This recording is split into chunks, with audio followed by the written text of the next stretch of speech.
Ici Éric Latour et bienvenue à Saint-Jean-sur-Richelieu. Mardi 5 octobre 2021, c'était la dernière séance ordinaire du présent conseil municipal à Saint-Jean-sur-Richelieu. Le temps de voter quelques résolutions et se dire un au revoir dans cette campagne électorale qui accourt à ce moment.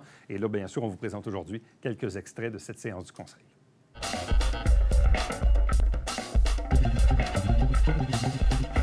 Mise en place d'un bureau de vérificateur général indépendant. Proposeur.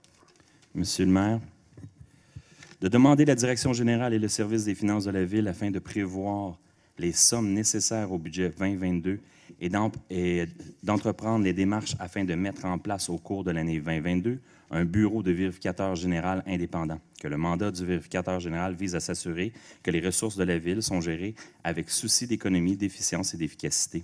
Que le mandat du vérificateur général indépendant vise à s'assurer la conformité des opérations aux lois, aux règlements, aux politiques, aux directives de la Ville.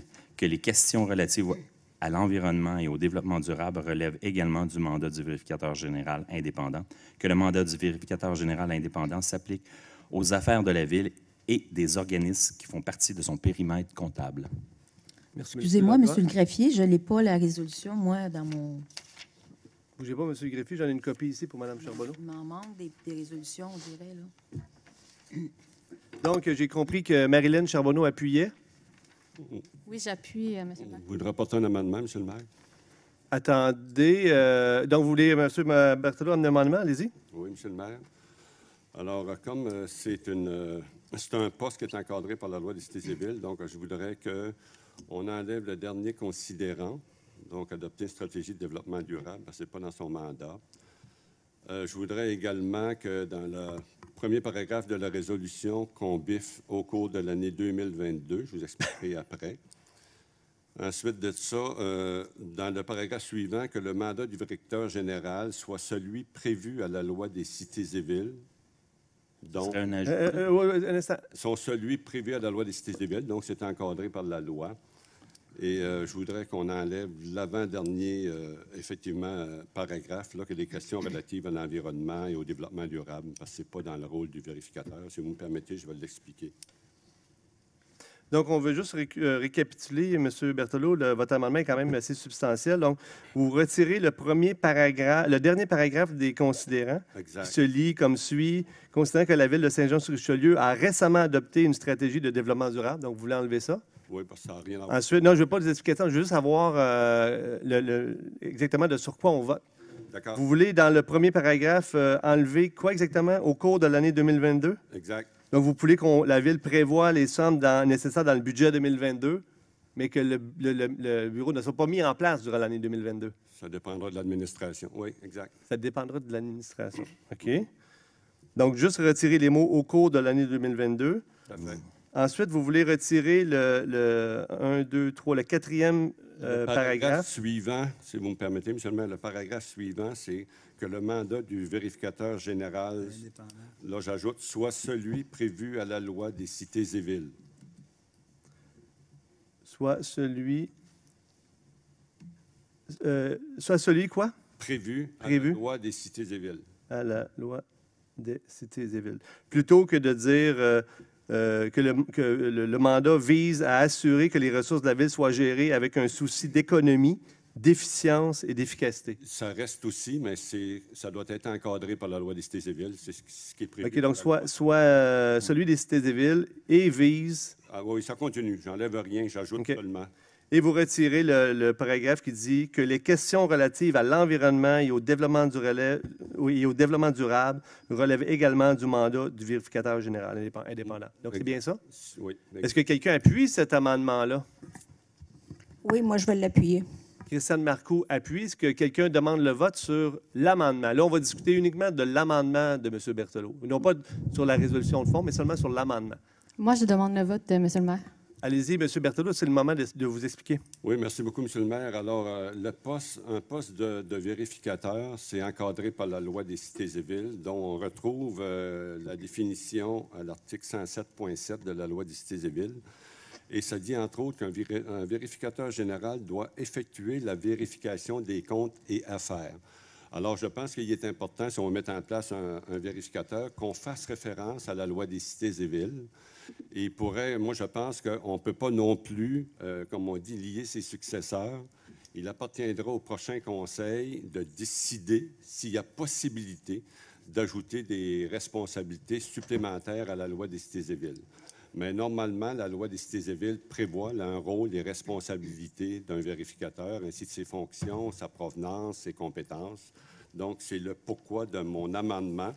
Ça n'enlève rien à la résolution, tout simplement que de venir l'encadrer dans la loi des cités et villes, tel que c'est prévu par la loi. Alors, c'est la raison de l'amendement que je fais. Merci, M. Berthelot. Marilyn Charbonneau?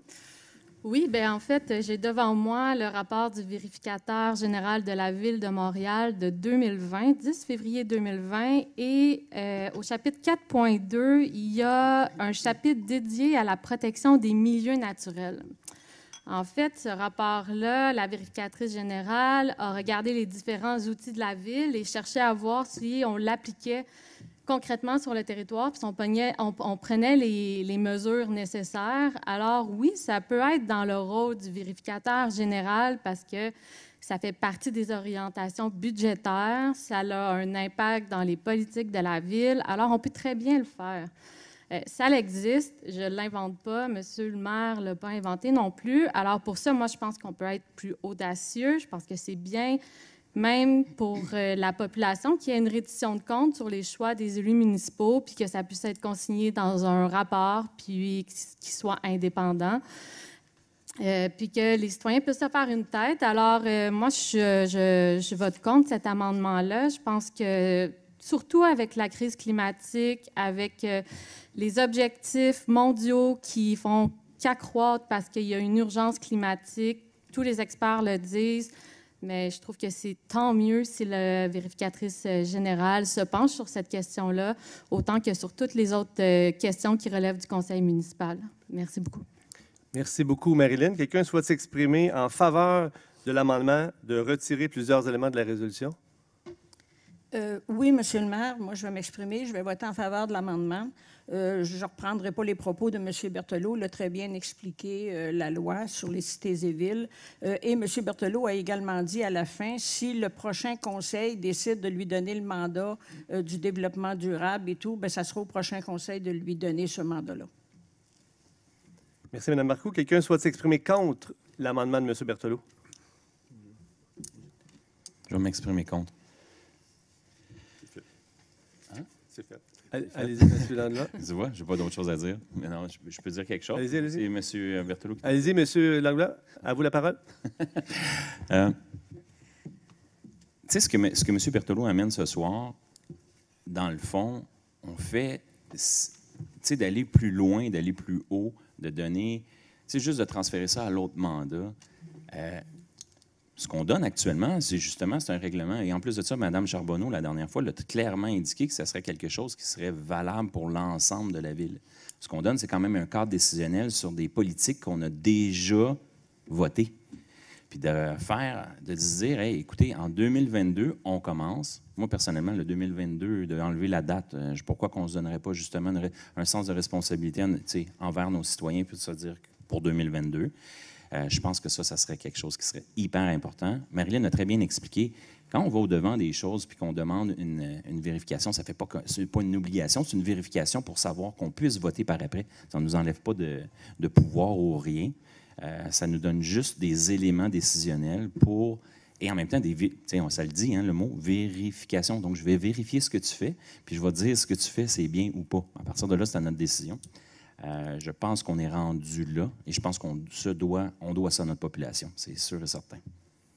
Merci, M. Langlois. Quelqu'un souhaite s'exprimer en faveur de l'amendement de M. Berthelot? Personne? Est-ce que quelqu'un souhaite s'exprimer contre l'amendement de M. Berthelot? Je vais m'exprimer contre. Écoute, un vérificateur, j'en avais parlé à la première fois que j'ai été élu, il y a 12 ans. Au budget qu'on a à la Ville, c'est normal qu'on ait un vérificateur. Je ne dirais pas que le côté que mes confrères ont parlé, mais pour vérifier le budget, c'est normal qu'on ait quelqu'un qui vérifie le budget, qui vérifie chaque dépense, puis qui soit indépendant de la Ville, qui n'ait pas à justifier, puis qui puisse toutes les dépenses les passer au peigne fin. On n'est pas dans un budget de 1 ou 2 millions, là. Il y a beaucoup de dépenses à la ville. Puis il faut que tu aies quelqu'un qui regarde avec un œil différent puis qui te questionne. Pourquoi tu as fait cette dépense-là? J'ai pas une entreprise comme la ville, puis j'ai un vérificateur chez moi qui me questionne, puis j'ai pas une entreprise comme la ville. Fait que c'est normal d'avoir ça dans une grande entreprise. Puis ça te permet de grandir, puis ça te permet de te re-questionner puis de faire les choses différemment. Surtout dans une ville, quand ça fait des années qu'on fait la même chose, toujours, bien, on ne se questionne plus sur comment on dépense les sous.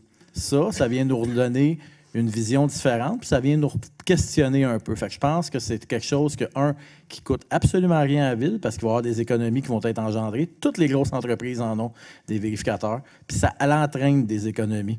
Vous pouvez aller voir dans toutes les entreprises, c'est pas une dépense, ça entraîne des économies. Fait qu'on doit arriver là, puis si ils nous l'exigent à 100 000 de population, pourquoi qu'on n'irait pas plus vite pour aller chercher ces économies-là?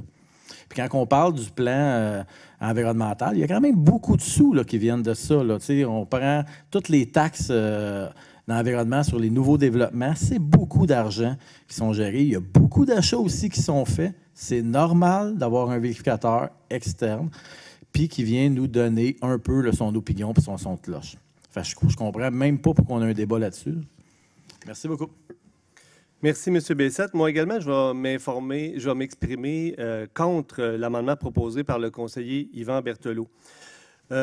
Bien que je sois d'accord avec une des 4 modifications qu'il apporte, lorsque M. Berthelot dit qu'on spécifie que le mandat est celui qui est précisé dans la loi sur les cités et villes, évidemment, je suis d'accord avec ça. C'est justement l'esprit de cette résolution-là, qu'on puisse adopter, mettre en place un vérificateur général indépendant, justement dans l'esprit de la loi des cités et villes, même si Saint-Jean-sur-Richelieu n'a pas encore franchi le cap des 100 000 habitants. Donc, cette partie-là, je suis d'accord. Les 3 autres modifications, par contre, ne font pas de sens. Premièrement, M. Berthelot retire le considérant que la ville de Saint-Jean-sur-Richelieu a récemment adopté une stratégie de développement durable. Ce n'est pas une question d'opinion ici, c'est une question d'un fait. La ville a adopté récemment une stratégie de développement durable. Peut-être que M. Berthelot aurait aimé mieux qu'elle ne soit pas adoptée, mais c'est un fait, donc elle est là. M. Berthelot retire que le mandat soit... que l'idée de la résolution, c'est que des sommes soient mises au budget pour mettre en place ce bureau-là. Et là, il vient de retirer au cours de l'année 2022. Donc, quand on adopte un budget à la ville, là, on adopte un budget pour l'année 2022. Ce n'est pas pour prévoir des dépenses qui seront faites en 2023. Donc, le budget 2022, c'est pour autoriser des dépenses qui vont être faites en 2022. Donc là, M. Berthelot dit on va mettre au budget 2022 de l'argent, mais dépensez-les quand vous voulez. Donc, à fonction de la volonté de l'administration. Donc, évidemment, je suis complètement en désaccord. Et la dernière modification, de retirer que les questions relatives à l'environnement et du développement durable relèvent également du mandat du vérificateur général indépendant. Évidemment, Marilyn l'a bien mentionné. De toute façon, c'est l'esprit du vérificateur de s'assurer que les différentes politiques qui ont été adoptées par le Conseil soient mises en application. Puis ça, c'est un problème qu'on a actuellement parce qu'on a des politiques qui sont adoptées actuellement qui ne sont pas vraiment respectées.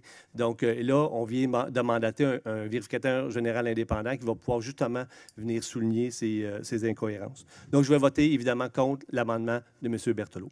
M. Berthelot, dernier droit de parole à vous. Oui, merci beaucoup, M. le maire. Alors, vous avez compris que je ne suis pas contre la nomination d'un vérificateur. Il y a une loi non écrite, si on veut, en politique, où on dit qu'on ne lit pas ses successeurs. À partir du 8 novembre, il va y avoir un nouveau conseil municipal qui va être là pour les 4 prochaines années. Il leur appartiendra de décider quand nommer un vérificateur. En attendant, la nomination d'un vérificateur, si on le demande tout de suite, ça va coûter environ 2 millions à la ville. 2 millions qu'on n'est pas obligé de dépenser. La loi prévoit déjà que la norme, c'est lorsqu'on atteint 100 000 habitants. Donc, ça va se faire 1 an après l'atteinte, donc à peu près dans 3 ans. Ce qui veut dire que 2 millions de dollars environ, si on met ça en 2022, bien, c'est de l'argent qu'on ne peut pas mettre pour amener l'eau à Saint-Athanas. C'est des terrains de jeu qu'on ne peut pas faire. C'est de la taxation qu'on va devoir faire, à vous, citoyens. Puis, ce n'est pas nécessaire. Alors, je pense qu'il faut être prudent avec ça. Et lorsqu'on apporte ça à la dernière minute, pourquoi? j'avoue que je m'explique mal. À la dernière assemblée du conseil municipal, écoutez, on ne voit jamais ça. Quand je dis qu'il y a une loi non écrite, là, c'est ça. On n'apporte pas une résolution comme ça pour attacher un futur conseil municipal. Quand notre mandat se termine, il se termine et on laisse le soin à nos successeurs, choisis par les citoyens, selon leur programme électoral, d'assumer leur mandat, leur rôle et fonctions avec responsabilité et le sens du devoir. Alors, je ne pense pas qu'on doit faire ça maintenant. Je pense qu'on doit laisser le soin. Puis, en 2022, la ville, moi je ne serai plus là, va avoir de nombreux défis. Ça prend un nouveau directeur général. Il faut restructurer l'administration. Alors, je pense que les gens vont en avoir plein de bottines, si vous me permettez l'expression. Donc, moi, je préférerais qu'on laisse le soin, puis ça pourrait être vous, M. le maire, je ne sais pas qui ça va être. Je préfère qu'on laisse le soin à la nouvelle équipe, choisie par les citoyens, en vertu de leur promesse électorale ou leur engagement, de décider de l'avenir de la ville de Saint-Jean. Alors, je trouve qu'on ne doit pas ce soir les obliger à faire ça en 2022. Alors, c'est pourquoi je suis d'accord avec un poste de vérificateur, mais je veux laisser la marge de manœuvre au nouveau conseil de décider quand, et je suis certain que le nouveau conseil va prendre une décision dans l'intérêt des contribuables. Merci. Merci, M. Berthelot. Monsieur le greffier, le vote sur l'amendement de M. Berthelot. Merci. Alors, Mme Dufresne? Pour. M. Bessette? Contre. M. Gendron? Pour. M. Fontaine? Pour. M. Auger? Pour.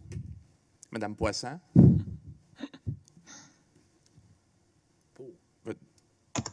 Pour. Merci. Mme Marcoux? Pour. M. Savard? Pour. M. Berthelot? Pour. M. Langlois? Contre. Mme Claire Charbonneau? Pour. Mme Marilyn Charbonneau? Contre. Et M. le maire? Contre. Alors, 9 pour, 4 contre. Donc, l'amendement de M. Berthelot est accepté à la majorité 9 contre 4.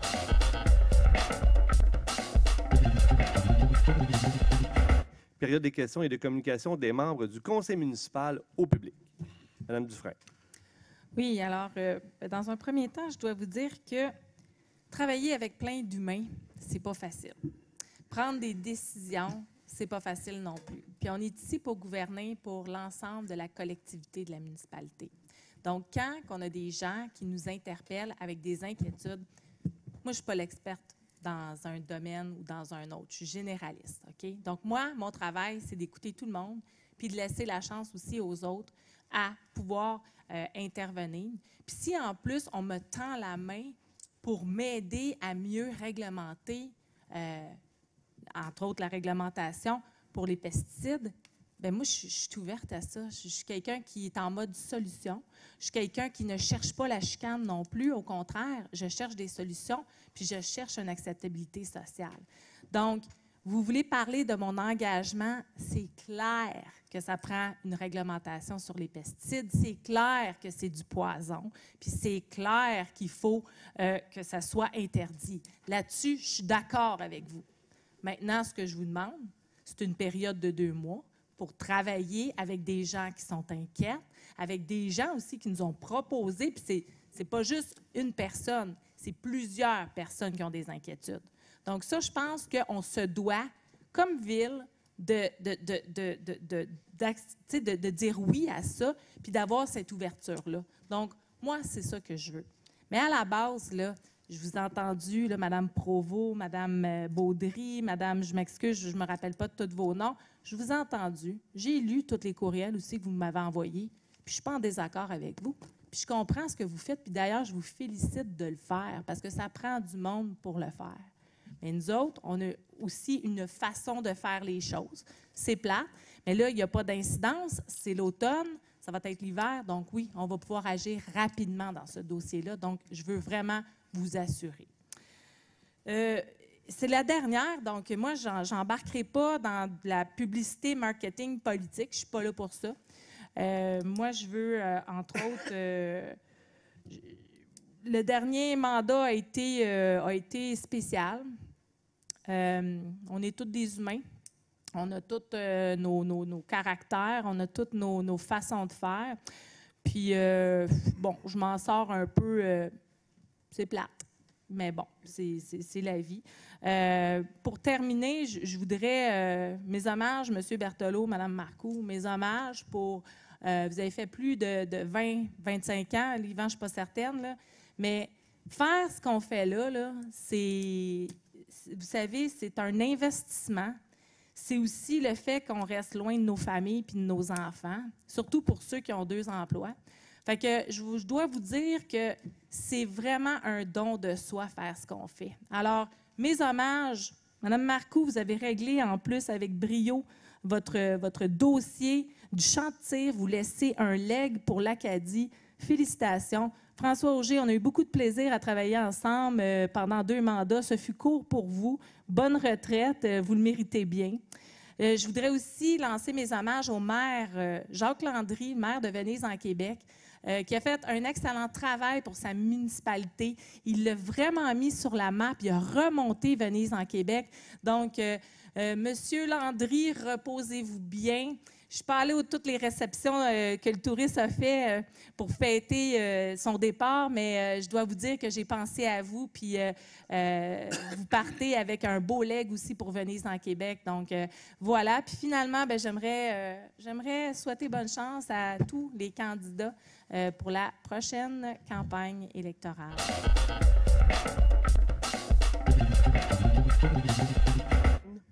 Monsieur Justin Bessette.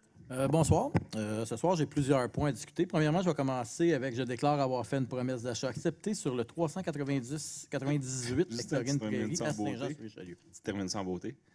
Termine sans beauté, hein? Faut pas lâcher. 452. Deuxième point, j'aimerais ramener le point 14.2.3, celui que Yvan a dit qu'il discuterait. J'aimerais le ramener pour le reporter au lieu de je demanderais un vote pour le reporter au lieu de l'annuler comme on a fait tantôt. Parce que c'est possible de... appuyer, hein? Quoi?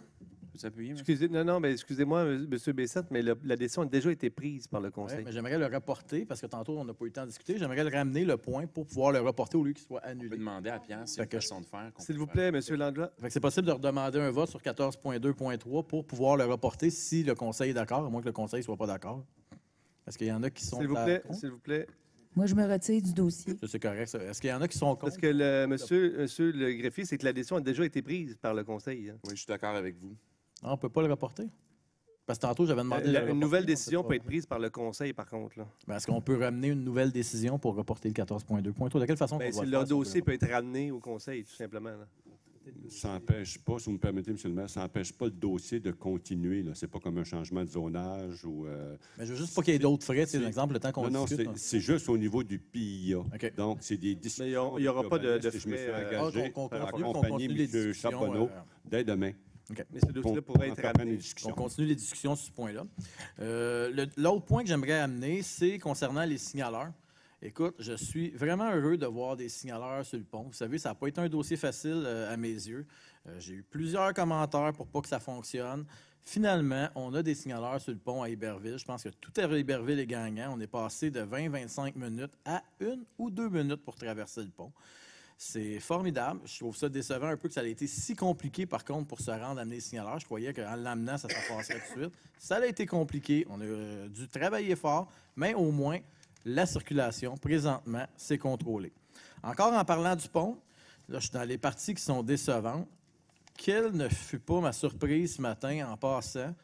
On vient de faire le pavé à sortie du pont, puis je voyais les 12 roues, la pelle mécanique sur le pavé à sortie du pont.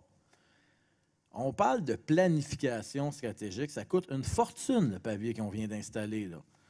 Il était plein de boue, la pelle mécanique dessus, puis les trucks sortent toutes par là, sur la rue Richelieu. Il y a un manque de planification flagrant. Je suis désolé, quand tu viens de repeinturer un appartement, tu ne le scratches pas d'un bout à l'autre. Tu fais attention.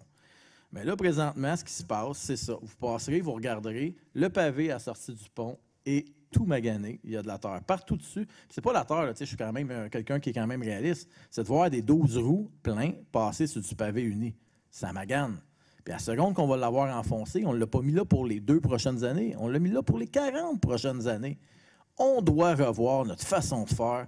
On doit avoir des gens aussi qui regardent comment c'est fait. Comment on fait nos travaux, comment on les planifie. Écoute, ça me dépasse. J'ai fait quand même des travaux dans ma vie, j'en ai fait plusieurs, puis il y a une façon de faire pour ne pas démolir ce qu'on fait. N'importe quel citoyen qui vient mettre de l'asphalte neuf dans sa cour, ben il ne fera pas livrer un 12 roues dans sa cour pour pouvoir tout maganer. Là. Il va faire attention. Fait que je suis vraiment déçu, puis je pense que pour le reste des travaux, qu'on nous consulte, qu'on mette un ordre, puis qu'on discute de la façon de faire les travaux, parce que là, présentement, c'est pas optimum, puis c'est même décevant de voir le pavé qu'on vient d'installer qui va se maganer. Dans un deuxième temps, on a eu Mme Comtois qui nous a parlé des espaces verts.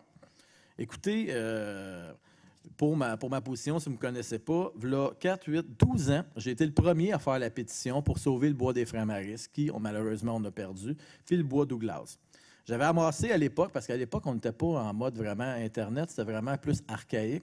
C'était des feuilles qu'on déposait dans les dépanneurs un peu partout, puis qu'on faisait signer le monde. C'était très d'ouvrage pour faire signer, soi-disant passant. Puis on avait ramassé 4200 signatures pour sauver le bois des Frères-Maristes. Puis 100% de la pétition avait été fait par moi et M. Larivière à l'époque pour faire la pétition, puis qu'on avait disposé partout, qu'on invitait les gens à venir porter leurs feuilles chez moi pour les cumuler. Puis tous les citoyens s'étaient impliqués. Fait que je trouve que votre démarche est très, très, très louable. Puis mon vote, vous n'aurez jamais peur de l'avoir pour la protection des boisés. Écoute, en étant moi-même agriculteur, je suis conscient qu'on a eu 2 canicules cette année. Je suis conscient que ça va pas bien quand même. Il ne faut pas se péter les bretelles, là. Les coups d'eau qui tombent sont de plus en plus élevés. Le réchauffement, les canicules qu'on a avec les vaches que j'ai à la maison, on les voit, les canicules, on les voit, les drops. Puis là, on est passé cette année presque à 6 canicules, 2 qui se battaient des records de chaleur. C'est quand même grave, il faut agir. Puis, il faut faire des changements différemment. On a parlé aussi tantôt... Rapidement. Oui, je suis rapide, c'est parce qu'on a des questions. Pour les pesticides, écoute, puis j'entendais tantôt, wow, c'est celui qui est à gauche qui en étend le plus. Je suis désolé pour celui qui a dit c'est celui qui est à gauche qui en étend le plus. On a fait présentement la transition. On est rendu à pratiquement 50% bio. Ça prend une transition de 3 ans, puis il faut s'adapter. Le mot, c'est s'adapter. Le changement, c'est difficile. Mais quand on me dit que ça peut pas, on peut pas, ben moi, je suis suivi, parce que je dois vous avouer que je n'ai pas toutes les connaissances, mais je suis suivi par l'agronome qui est en charge de la production biologique. Puis, on fait la transition. Est-ce que la transition va se faire facilement? Est-ce que c'est pour demain matin pour tout le monde? Non, mais il y a un début puis il y a une fin pour tout le monde. Nous, on a entrepris le début à la maison. Est-ce que ça va se faire en 2 ans? Peut-être que ça va se faire sur 5, 6, 7, 8, 9, 10 ans. Mais la transition est possible. Puis est-ce qu'il y a des alternatives? Oui, il y en a. Puis est-ce qu'on est encore après travailler les alternatives? Oui. C'est en parfaite continuité. Puis on est en parfait développement. C'est pas tout blanc, tout noir. Peut-être qu'il y a des choses qu'on fait que dans 5 ans, on va se dire « Oui, c'était pas tout à fait parfait. Il fallait les rechanger. » Mais c'est ça, l'évolution. Fait qu'on ne me dise pas qu'on ne peut pas aller. Quand on me dit qu'on va reporter le règlement, je l'ai fait la semaine passée de 2 semaines le reporter. J'ai demandé qu'on se rencontre. J'ai demandé qu'on l'emmène. Là, j'entends 2 mois. Est-ce que le prochain coup, ça va être 2 ans? Parce que là, on est en parfaite évolution du 2 semaines, 2 mois, 2 ans. Bien, j'aurais aimé, par contre, qu'on passe là, parce qu'on l'a donné le 2 semaines, puis j'ai rassuré les gens qui avaient à se rassurer.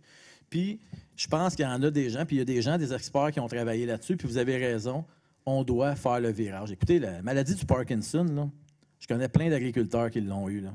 Puis je connais le DDT, là, à l'époque, là, puis je ne dis pas que c'est correct, là, on en a étendu du DDT chez nous parce qu'on nous disait que ça se buvait du DDT. Puis le vendeur, il en buvait devant toi, puis il disait que c'était correct. Arrêtez, là. On est tous conscients que les pesticides, c'est dangereux. Je ne sais pas qu'on peut tous les arrêter demain matin, mais on est tous conscients que le Parkinson, là, à matin, c'est même reconnu comme une maladie pour les agriculteurs, là. Fait que c'est réel, ça existe. Il faut faire attention. T'sais, on ne peut pas toutes les interdire partout, je suis d'accord, on en a encore besoin, mais il faut accélérer le pas. Sur ce, j'aimerais souhaiter aussi mes sympathies à M. Légaré, qui était quelqu'un de Saint-Jean-sur-Richelieu, qui a participé activement à faire connaître la ville. Au revoir, M. Légaré. Merci, bonne soirée.